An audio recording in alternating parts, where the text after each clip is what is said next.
Prologue. I can't move my legs, my back aches, and my toes are numb from the freezing cold. Tears well up as I realize my fingers are equally unresponsive. I hear the howling of wolves in the distance, their cries echoing through the chilling air. The wind whispers through the rustling trees, and then I see it, a bright light engulfing everything around me. Suddenly, ringing fills my ears, drowning out the howls. My breath quickens, and as my vision blurs, I wake up. I'm dancing with my wife, Lila, at a school prom. The music swells, calming me, and we share a kiss, lost in our happiest moments. But the bright light returns, swallowing my vision once more. I awaken again, this time in my car, driving down a winding road toward Pale Man Mountain. Legends swirl in my mind, stories of a man named Isaac, an escaped convict who vanished long ago, and the spirit of Kijik, said to possess those who wander too deep into the woods. Law enforcement had found nothing but lost belongings, backpacks, cell phones, and coats, while the bodies of the missing remained hidden. I finally arrive at the camp, parking outside the counselor's office. As I step out, I'm greeted by my old friend Jamie. We share a hug, and he mentions that there aren't any campers today except for Crazy Joe, who's loitering by the trash can. Jamie nudges me to take out the trash, saying it's better than nothing. As I head outside, I toss the trash into the bin when Crazy Joe suddenly grabs my arm, his eyes wide with urgency. Leave now. Kijik is around here. His words are frantic, but I can't grasp what he means. I manage to shake him off, and he stumbles into the dirty snow. The howls of wolves pierce the air again, and I hear something crashing through the underbrush. I squint into the trees and catch a glimpse of two pure white eyes staring back at me. A chill runs down my spine as I retreat to the cabin. Inside, the warm air envelopes me, but the day has taken its toll. I fall asleep, only to be jolted awake by that ringing again. In my mind, I see the bright light once more, and when I open my eyes, I'm in a hospital room with Lila. She's pregnant, and I hold her hand tightly. But the ringing returns, and the room floods with light. When it fades, I see Lila sobbing, her tears a torrent of grief. The doctor has just left, and I can feel the weight of our lost baby, a girl we would never meet. The pain is unbearable, and I wake up again, lifting my head with a migraine pounding in my skull. I step outside the cabin, seeking a moment of clarity. I find Crazy Joe again, but instead of kicking him out into the cold, I let him be. Back in the counselor cabin, I pour myself a pot of coffee, hoping to shake off the lingering sadness. But then I hear footsteps, not Jamie's, who is asleep on the roof. The sounds above me are loud and persistent, scratching against the wooden structure. I peer out the window, scanning the area but find nothing. The noise grows louder, as if something is about to drop down. Suddenly, there's a thud, and the footsteps vanish. I lock the door, heart racing, and lay back down, trying to shake the feeling that something is terribly wrong. Sleep claims me once more, but the darkness feels different this time. Chapter 1. Alex jolts awake, the ringing in his ears relentless. Sleep eludes him, and he glances over to see Jamie still asleep in bed. With a sense of unease, he decides to check on Crazy Joe, only to find the old man missing. That's weird, Alex mutters to himself as he leaves the cabin. Back in the camp counselor cabin, he brews a pot of coffee. Noticing the sun beginning to rise, he feels a pull toward the mountain, an urge to hike up and confront the ominous legends that haunt the area. After gearing up, he steps outside, greeted by the biting wind and rustling trees. As he hikes, a foul stench assaults his senses, making him gag. Driven by curiosity, he follows the smell until he stumbles upon a gruesome sight, the mangled corpse of a deer, its flesh partially torn away, twitching as if still alive. Fear grips him, and he backs away, panic rising in his chest. His heart races as he runs down the hill, desperate to escape the horrific scene. But then he trips, tumbling down the mountain, crashing into trees and rocks. Halfway down, he lands hard, pain radiating through his back. Breathless and disoriented, he struggles to regain his composure. As he tries to catch his breath, he realizes he's trapped on a ledge, unable to move. The cold seeps into his bones, and darkness begins to creep in. Suddenly, Jamie's voice pierces through the haze. Alex. He runs toward him, but Alex's vision blurs, and the howls of wolves echo in his ears. The stench returns, suffocating him, and he blacks out. When he wakes, he's engulfed in bright light again, this time in the kitchen with Lila. She's furious, yelling at him about their lost baby. He tries to calm her, but her anger only escalates, and she smacks him across the head. Feeling helpless, he walks away, grabbing a beer and chugging it down, trying to drown his sorrows. The scene fades to black, and he wakes again to Jamie's frantic voice. Alex, wake up. Jamie is angry, scolding him for going out alone. "You could have died." Just then, a howl echoes outside. They rush to the window, witnessing wolves in the distance. But something is off. One wolf flees while two remain. Suddenly, they watch in horror as one wolf is dragged into the trees, yelping in pain. The remaining wolf stands still, its pale white eyes fixated on them,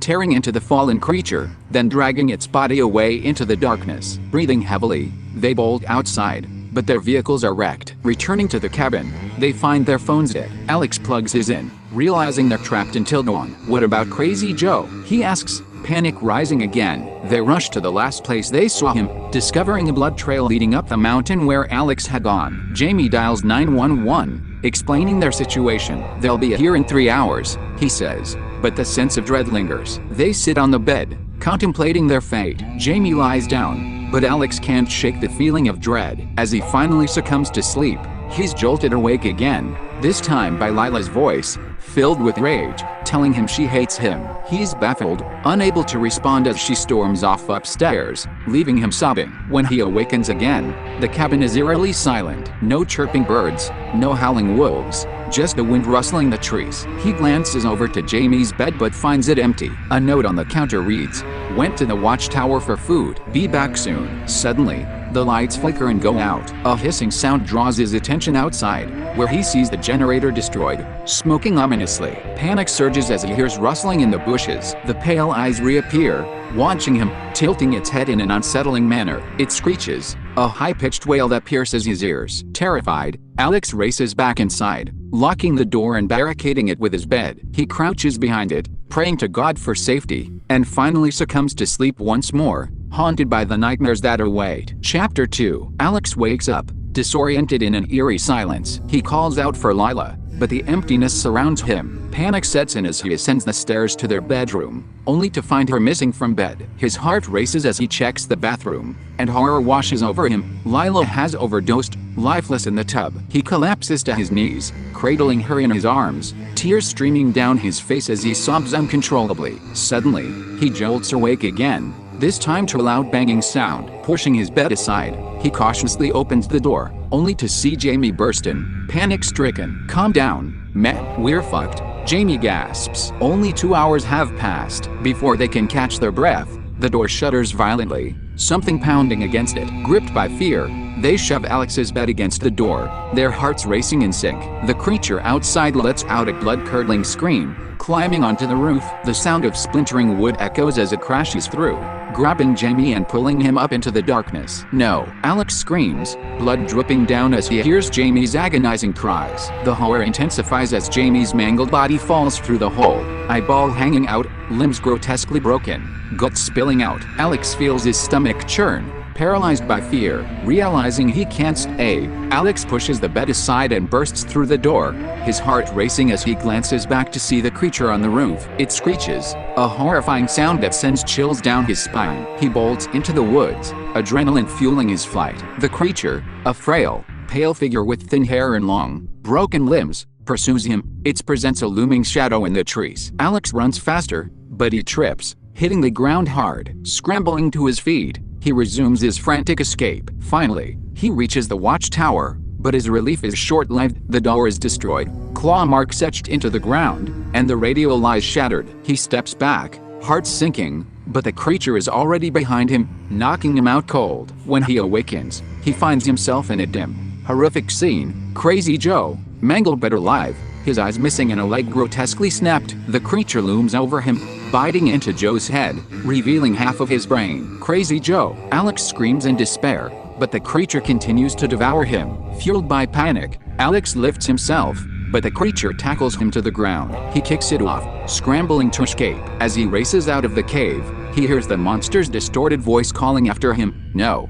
no," spoken in a slow, broken manner. It chases him on all fours, a nightmarish sight. Alex sprints down the mountain, the sirens of rescue echoing faintly as he pushes his body to the limit. The creature is relentless, closing in behind him, and he knows he has to reach safety. Climax. Alex races down the hill, his heart pounding as he spots the flashing lights of a police car pulling up. Hope surges through him, but the monster is no longer behind him. He runs toward the officers, desperation in his voice. There's something out there. It killed 2 people and attacked animals. The officers exchange worried glances, but before they can respond, the creature reappears behind Alex. He stumbles back in fear. The officers quickly draw their weapons and fire at the monster. It lunges at them, narrowly missing as it crashes into the police car. Gunshots ring out, and one bullet finds its mark, causing the creature to whimper as it falls. But before they can celebrate, it retaliates, tackling one of the officers and tearing into his abdomen. The officer screams in agony, firing rounds that prove futile against the beast. In a brutal frenzy, the creature rips off the head of the fallen officer, and the remaining officer turns to flee. As he scrambles to escape,